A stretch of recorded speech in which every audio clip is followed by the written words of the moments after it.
It's funny, isn't it, how, as you're listening to this now, you can remember to forget all that you used to believe. Because forgetting opens space for learning, and learning happens best when you're not even trying.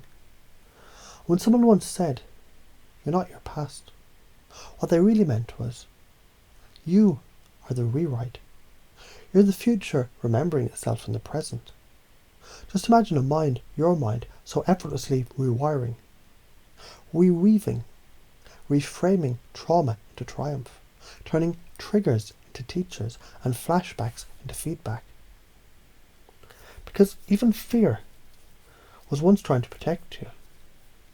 But protection is power, and power, once misunderstood, becomes potential, and potential is just freedom, disguised as what if. What if is the language of transformation, the back door into the soul's code. And you're coding now, aren't you? Noticing now how each word settles deeper, not as information, but as installation. You already know this. Beliefs shape reality.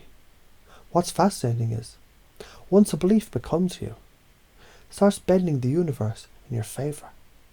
You start feeling, maybe for the first time, resilience isn't a response, it's your default. Like when the wind blows, the tree doesn't resist, it bends, it dances, it survives, and so do you. Now picture this, a soldier, once haunted by the echoes of gunfire, now hears a heartbeat and smiles, because the rhythm says you're alive. He breathes in peace and breathes out power, not because the trauma's forgotten, because it's integrated, not erased, but rewritten.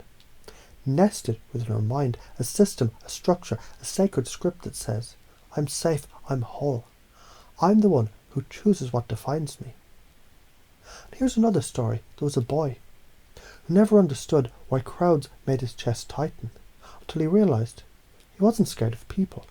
He was scared of his own power, to connect, to feel, to be seen. So he smiled one day anyway. And that smile became a signal, an anchor, a new loop in his nervous system.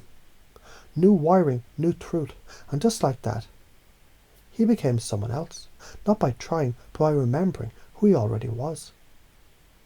This is how healing happens, not by force, but by flow, not by forgetting pain, but by embracing it into something more powerful than pain, purpose. When you move from pain into purpose, you're no longer reacting, you're leading. You're designing internal systems where failure becomes feedback, emotion becomes energy, triggers become training grounds, and the past becomes a blueprint, not a prison. Because you see, when the mind remembers pain, the body believes it's still there. When the body remembers calm, the mind starts catching up, just like that. So what if you're not broken? What if you're the upgrade? What if PTSD didn't stand for disorder, but for post-traumatic sovereign development? A higher version of yourself that can only be built through pressure, presence and persistence. You're already evolving. You just didn't know it had a name. But now the name is you. And from now on, you find yourself noticing more often. The moment memory arises, you're already grounded, already rewired, already here, already free. While the old loops fade, new structures build. A belief that you're unshakable, a truth. You've always been safe in yourself, a pattern that love is your natural state.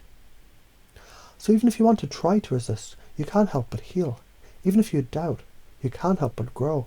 Even if you question, you can't help but believe. Because this isn't about force, this is about rhythm. And as rhythm returns, your system adapts, your state resets, your future responds. You act with power, you breathe with peace, you walk as purpose, you live as resilience. And maybe you're already forgetting what used to stop you.